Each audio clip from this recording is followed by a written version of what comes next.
The first question is regarding the rural areas of Africa. Should more be done to develop those areas so that we don't find this population movement into urban areas? Well, thanks again for the invitation, and it's important. A very important question. Africa continues to be the least urbanized region of the world. I think the estimate is that it's at about 40%, but some countries, I think Ethiopia, still have their populations of up to like 70 to 80% who live in the rural setting. Now, is more needed for rural development? Absolutely. And there's no reason people who live in a rural setting should be worse off than people who live in a city. At the moment, of course, that's exactly the case people are facing. I think rural development can stem the flow of people into cities, which is hugely important because places like Lagos, places like Kinshasa, places like Nairobi are already struggling, and I think struggling is being kind to accommodate the people who live there now. Most people, of course, as we know, who move to cities do so for commercial opportunities, and if you live in rural sub-Saharan Africa in this day and age, the reality is that you have very little by way of commercial opportunities, very little by way of opportunities when it comes to education or any of the other many things that we take for granted. So absolutely, I think, one, it should be developed anyway. Two, it can definitely stem the flow and at least make it a little bit more manageable, where you haven't got these all-consuming and overwhelming numbers flooding into cities. Thank you. My next question is in regards to the resources that the continent does have. I mean, it's clearly that it's one of the richest continents that the world has, but these resources are being mismanaged. What do you see as the way forward in order to get that management correct so that we don't have these problems we're talking about? Well, that in many ways is the million-dollar question, isn't it? We all know that Africa has vast resources, as you've just said. It's probably the richest continent on Earth, but allocation of those resources has been poor, to put it mildly.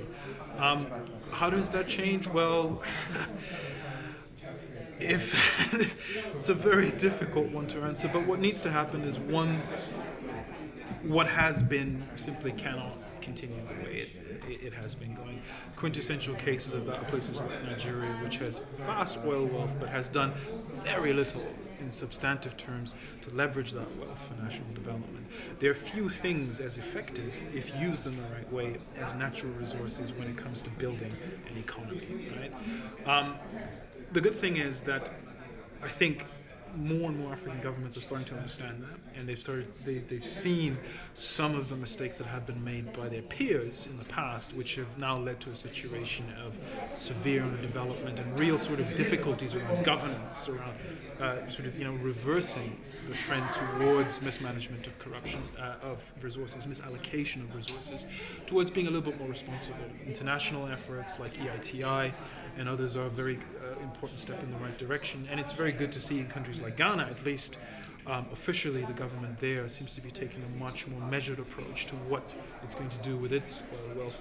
And we're hearing similar things coming out of some of the other African countries that are either coming on stream in oil production or mineral production, who understand, probably more than anyone else in the world, the drawbacks of not getting it right. It's impossible to predict what will happen, but certainly there seems to be more awareness of the need to actually act on some of these things. And if these governments are able to do that, it'll be transformative. Excellent, thank you. Let's talk about the upside of urbanization. Obviously, in investment purposes, the greater the number of population that you have, the more worthwhile your investment is. So would you say that the population concentration can lead to greater investments being made in the infrastructure of those cities? Without a doubt, at least in principle. In many ways, the investment game is one of scale. And one of the most common complaints or frustrations that you hear from the investment community is the markets aren't big enough. So Nigeria is sub-Saharan Africa's second largest economy, but by global standards, it's quite a small market, and that's sort of right up there. When you go down the list, even a country like Kenya, a country like Ghana, which in its own right is a compelling place to do business. If you are a big global investor, it actually doesn't make sense to just invest in one country. So a lot of them say there's not enough scale. So the more people you have concentrated, the more of a market you have. So for one, I think it just goes right to the core of what a lot of investors are looking for, which is they want markets, and if you can provide those markets, that's fine. But particularly on infrastructure, it's really important, because one thing that's easy to forget is just how vast Africa is. We know it's 54 countries. A lot of those countries are enormous. Enormous is not an exaggeration. So building rural infrastructure is as difficult in that part of the world as it would be anywhere else in the world. And at the moment, there aren't the public resources to do it in a meaningful way, and there most certainly isn't the private money to do it. So it does make sense strategically to focus on those areas in which you have the largest populations. Places like Lagos, places like Nairobi, places like Kinshasa, and so on and so forth. Now, that should never be at the expense of the rural population. I mean, it's not saying, well, never mind, we'll just build all the infrastructure here, but certainly in terms of being able to bring in the private sector and to bring in the resources and investment that are needed, I think it's a very compelling way to at least get that ball rolling, because trying to get somebody to build a rural road network is almost impossible, I would suggest. But, you know, with the right kind of model in an urban setting, you can definitely get that interest. So following on from that, these cities will need to grow bigger in effect in order to attract great levels of Well, I'm not sure if they need to get bigger.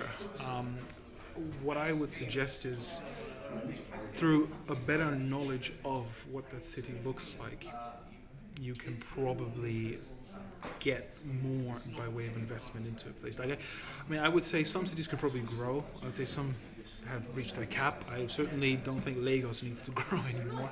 But a city like Nairobi is actually quite small by global standards, as tend to be a lot of African capitals. Accra is a fairly small city. There's definitely room for growth, but of course already they're struggling with the number of people there. So far from wishing for a massive influx, it's sort of saying, well, here's the proposition, how can we use